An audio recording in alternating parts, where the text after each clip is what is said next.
దశాబ్దాలుగా వింటున్నాం పోలవరం జీవనాడి అని, ఆంధ్రప్రదేశ్కి జీవనాడి అని.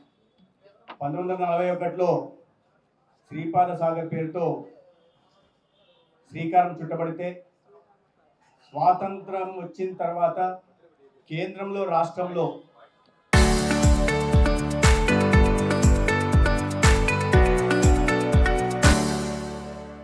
దాదాపు 6 దశాబ్దాల పాటు కాంగ్రెస్ అధికారం చలాయించినా కూడా అటువంటి ముఖ్యమైన జీవనాడిగా భావిస్తున్న పోలవరం పనులు ముందుకు సాగలేదు. మళ్ళీ భూమి పూజలు చేశారు, కానీ ఎక్కడ కూడా నిధులు విడుదల చేయలేదు. కానీ రాష్ట్ర విభజన అన్యాయంగా, అనైతికంగా, అశాస్త్రీయంగా జరిగిన సందర్భంలో ఈ రెవెన్యూ సర్ప్లస్గా ఉంటున్న హైదరాబాద్ పట్టణం తెలంగాణకు వెళ్తున్న నేపథ్యంలో ఆనాడు భారతీయ జనతా పార్టీ, ప్రధానంగా వెంకయ్యనాయుడు గారు, లాల్ కృష్ణ అద్వానీ గారు, అరుణ్ జైట్లీ గారు, సుష్మా స్వరాజ్ గారు లాంటి నాయకులు లోక్సభలో, రాజ్యసభలో పెద్ద ఎత్తున పోలవరం ఒక జాతీయ ప్రాజెక్టుగా ప్రకటించాలి, పునర్విభజన చట్టంలో చేర్చాలి అని చేసిన ఒత్తిడి మేరకు ఆనాటి కాంగ్రెస్ ప్రభుత్వం దీన్ని విభజన చట్టంలో చేర్చింది. ఏ ఫ్రేమ్వర్క్ ఉండాలి, ఏ గైడ్లైన్స్ ఉండాలని ఆనాడు భారతీయ జనతా పార్టీ నాయకత్వమే మాట్లాడి సెక్షన్ 90లో పోలవరంని జాతీయ ప్రాజెక్టుగా ప్రకటించడం జరిగింది.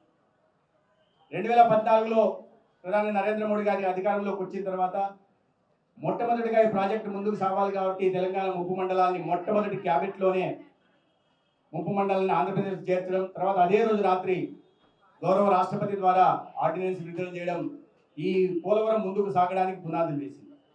దాని తర్వాత ఈ 12 సంవత్సరాల్లో 2014 ముందు 1941 నుంచి 2014 ముందు కేవలం 568 కోట్లు మాత్రమే ఏఐబిపి కింద గతంలో ప్రభుత్వాలు విడుదల చేస్తే, 12 సంవత్సరాల్లో కేంద్ర ప్రభుత్వం ఇవాళ 20,700 కోట్లు నరేంద్ర మోడీ గారి నాయకత్వంలో పోలవరానికి మంజూరు చేయడం. దాన్ని బట్టి కేంద్రంలో ఉంటున్న ఎన్డీఏ ప్రభుత్వానికి, భారతీయ జనతా పార్టీకి పోలవరంని పూర్తి చేయాలి ప్రాజెక్టుని అనే విషయం పట్ల ఎంత చిత్తశుద్ధి ఉందనే విషయాన్ని మనం అర్థం చేసుకోవాలి.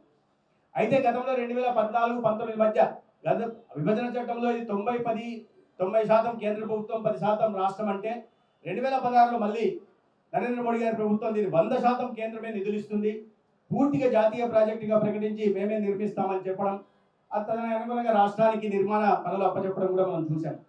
2014-19 మధ్య నిధులు నిరంతరాయంగా విడుదల కావడం, ఆనాటి ముఖ్యమంత్రి చంద్రబాబు నాయుడు గారు దాన్ని దాదాపు 70% పోలవరం పనులను పూర్తి చేయడం కూడా జరిగింది.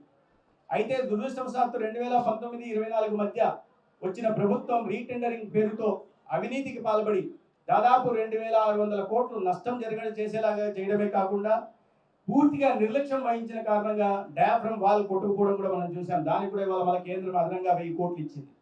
అయితే ఆ సందర్భంలో దాదాపు 8,700 కోట్లు కేంద్ర ప్రభుత్వం ఆనాడు రాష్ట్రానికి మంజూరు చేసినప్పటికీ కూడా ఆ ఏమాత్రం చిత్తశుద్ధి లేని జగన్మోహన్ రెడ్డి గారి ప్రభుత్వం పనులు చేయకపోయా డయాఫ్రమ్ వాల్ కొట్టుకుపోయేలాగా చేశారు.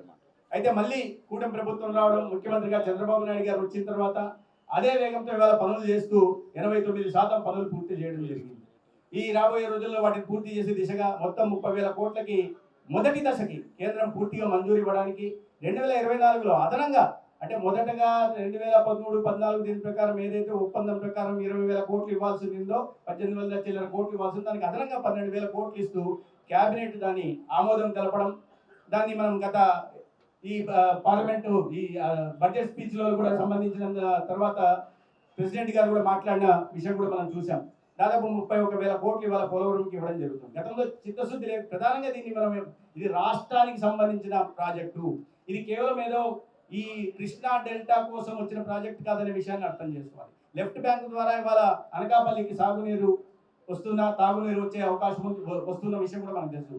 ప్రధానంగా రాయలసీమ ప్రాంతానికి లబ్ధి జరుగుతుంది. తీవ్రమైన వర్షాభావంతో ఈ దుర్భిక్ష దీంట్లో ఉంటున్న రాయలసీమలో ఇవాళ కృష్ణా బేసిన్కి దాదాపు 80 టీఎంసీలు పోలవరం ద్వారా డైవర్ట్ అవుతున్న నేపథ్యంలో ఇవాళ శ్రీశైలం నుంచి ఏదైతే ఇప్పటిదాకా కృష్ణా డెల్టాకి నీరు పోతా ఉన్నిందో ఆ మేరకు రాయలసీమ ప్రాంతానికి నీరు తరలించుకోవడానికి అవకాశం ఉంది. తెలుగు గంగా ప్రాజెక్టు కానీ, హెచ్ఎన్ఎస్ఎస్ ద్వారా కానీ, లేదా గాలి నగరి సుజల స్రవంతి ద్వారా కానీ, లేకపోతే శ్రీశైలం రైట్ బ్రాంచ్ కెనాల్ ద్వారా ఇవాళ ఈ నీటిని తరలించి ఇక్కడైతే ఏ ఏ 80 టీఎంసీ కృష్ణా బేసిన్ గోదావరి నుంచి వస్తుందో ఆ మేరకు 50 నుంచి 80 టీఎంసీ దాకా రాయలసీమ ప్రాంతానికి కూడా తీసుకెళ్లే అవకాశం ఉంది. కాబట్టి ఇక రాయలసీమ కరువు ప్రాంతం కాకుండా ఒక సస్యశ్యామల ప్రాంతంగా కూడా ఈ మారబోతున్న విషయాన్ని దీనికి ప్రధానంగా ప్రధానమంత్రి నరేంద్ర మోడీ గారికి, అదేవిధంగా రాష్ట్ర ముఖ్యమంత్రి చంద్రబాబు నాయుడు గారి, ఉప ముఖ్యమంత్రి పవన్ కళ్యాణ్ గారికి కూడా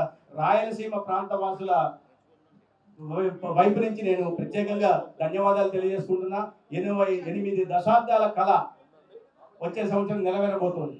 రాయలసీమ ఇవాళ ఆ కరువు కాటకాల నుంచి, దుర్భిక్ష వాతావరణం నుంచి ఒక సస్యశ్యామల వాతావరణం, ఒక ప్రాంతంగా మారి ఇవాళ ఏ రకంగా అయితే ఆంధ్రప్రదేశ్ ఫార్మసీ ఆఫ్ వరల్డ్ అయిపోయిందో అదేవిధంగా హార్టికల్చర్ ఆఫ్ ది వరల్డ్ గా రాయలసీమ రూపాంతరం చెందుతున్న నేపథ్యాన్ని కూడా ప్రజల్లోకి విస్తృతంగా తీసుకెళ్లాలనే ఉద్దేశంతో ఇవాళ చిత్తశుద్ధితో కేంద్ర ప్రభుత్వం కానీ ఇస్తున్న నిధులు, మంజూరు చేస్తున్న నిధులు, అదేవిధంగా మరింత అంకిత భావంతో పనులను పూర్తి చేస్తున్న ఎన్డీఏ ప్రభుత్వం రాష్ట్రంలో చంద్రబాబు నాయుడు గారు చేస్తున్న విషయాన్ని ప్రజల్లోకి విస్తృతంగా తీసుకెళ్లాలనే ఉద్దేశంతో ఇవాళ పోలవరం సందర్శన చేయడం జరిగింది.